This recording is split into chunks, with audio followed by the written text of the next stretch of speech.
We've evolved from a 5-man roster into a 7-man family, you could basically say. The general idea of the lineup is to have subs that are equally good as the main players. We were performing very poorly in the LCS and we felt we needed a change. And that's when we looked around, well, what can we do? We looked towards, say, Korea as well, and they're using this 7-man roster. Creates a little bit of rivalry, but also everybody has to stay on the top of their toes to be ready and in the utmost best shape. You can still preserve a team bond with 7 people. It just requires a change of attitude. Of course, everybody wants to be a starter, but the team prevails and the team is the #1 priority. We've introduced Shaker, and he'll be battling with Snoopy for the right to be the starter jungler. Snoopy said, okay, it's fine, you know? I'm just gonna see what I can do for the team. Sometimes when I play, he sits next to me and it's like having a private trainer. There are still teams that don't do anything early game, but I could abuse that. That's when they pick me. But Snoopy, as you saw, he could also change, against MYM. He went really aggressive early, that's the thing. You can't ever expect how the jungler is gonna be. We decided to use Shaker last week in Tenerife. We wanted to test him on the big stage in front of a couple thousand Tenerife fans. Seasoned players would mostly hold back, facing the risks. Shaker just wouldn't care and he would go in, take the risk. If it works, it works. If it doesn't, it doesn't. And that actually helped us win a lot of early games. Basically, if you've been playing together with 5 people for over 1.5 years, you will fall in certain routines that you really find hard to break out of. I was asked for opinions what went wrong in the team, and as soon as they recognized that I'm able to help them, they try to adapt almost anything I tell them, or at least think about it and find a way to change it for themselves. Basically joins every scrim. He takes some notes during the match, suggests some picks and bans in the pick and ban phase. After the match is done, if we have any issues that need to be talked about, he will come in with his point of view. And the best part is that he's completely unbiased, and this will give us a really good sixth point of view to balance our opinions off. Because Creppo and me have basically the same champion pool, it would be unnecessary to swap us out all the time. We are both in shape with the team, and at any certain point I could step in.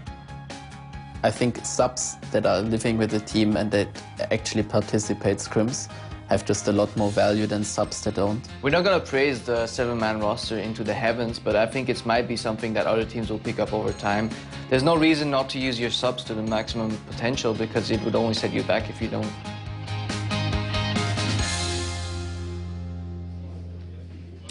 All right, now, nRated, thank you for coming here to talk to us a little bit more about those changes. Let me start off by asking you, on a personal level, how did the transition go for you, looking back on it? You know, you have to move out of that house and then go live with the EG guys. Well, I basically packed all my stuff and went home first, at least for a week, and I just didn't want to miss out on any LCS weekend, so I basically just packed my stuff instantly and came again. And I had the possibility to stay at the EG house because I was already looking at their scrims and helping them a lot. So I was staying with them, and it was a really good time. So when that went well, I also got the possibility to go to Tenerife for them and help them there. And it was a really great shot, and Tenerife was awesome. So I took that great opportunity and I went there. Awesome. Now, some teams have been saying we can really feel the difference when we're playing EG, that they have an analyst now, and maybe that your influence is really, they can really notice it. So what do you think you've remedied in those first couple of weeks here? Well, first of all, it's really nice to hear that. And I also think that just from an objective point of view, you can see things that the team actually might not see while playing the game. So I just give them an in-game analysis, straight up what went wrong, how they can fix it. And I think as soon as they start to adapt it, they will improve.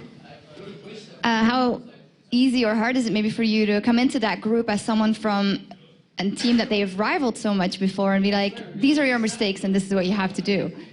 I think as soon as I got kicked from Fnatic, I think I was free. They didn't really put my name with Fnatic in one point anymore.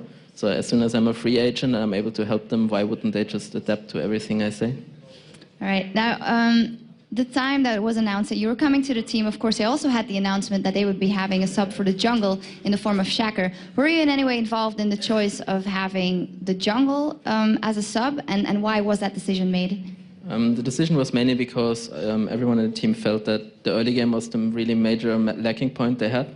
They always managed to get some kind of disadvantage early, and I think the jungle has the greatest influence on the early game, and based by that, it was the obvious choice that the jungle would be the greatest impact if they put someone new in and maybe get a new point of view in there.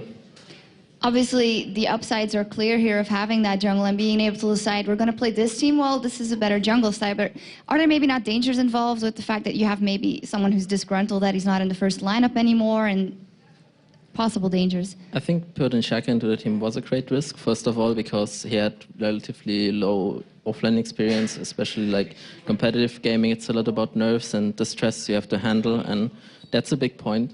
But I think it was worth taking a risk and just trying to change it up a little bit and maybe get some fresh wind into it, fresh air. And they got also like a really huge early game lead like every time we played, and it was really great like having a new guy in the team. And still like Snoopy has so much advantage on Shaka when it comes to experience and to anything when it comes to offline handling nerves. I think that's a really big deal, and I think he has a really big edge on Shaka when it comes to that.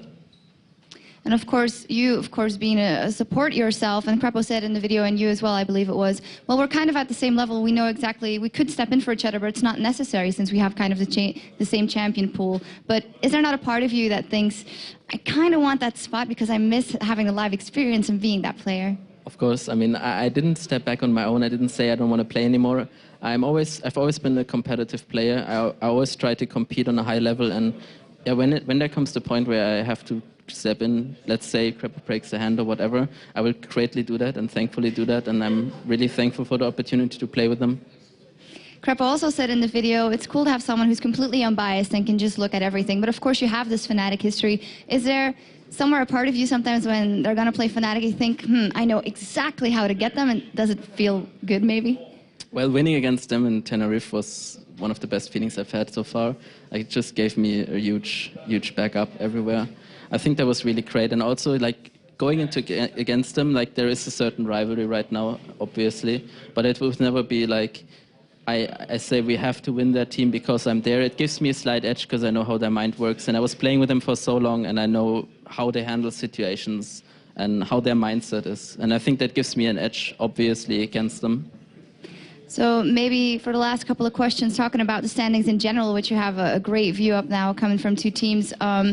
What do you think about the situation? Do you think there are some teams that you think will just rise up again and go in that first position, or the teams that are in there now won't last? Or it's up to any team. Like, a lot of teams have like a lot of potential. They might not make everything out of it, but I think there are a lot of teams that just have great players and individual play, and they just need to step up in terms of team play. They can do that by practicing and so on. I think the standings right now are so close that you barely can say like who makes it and who doesn't. And after that, there will also be the playoffs. So the standings in the league are actually to get the good spot in the playoffs. And after that, as soon as you're in the playoffs, you compete for the spots for World. And I think there it is when it all comes on one point and where everyone has to be on the line. And there we will see whose nerves actually make it and who don't. Also, how surprised are you that a lot of teams are pulling out these crazy strats and crazy champions in week 7, nonetheless, of the LCS? I think like picking up new champions can always work. You see how the meta changes, you see which champion rises, which champion falls, and if you see there's a Talon pick that is really good against the Kassadin because of the silence and the general nuke, why wouldn't you play it?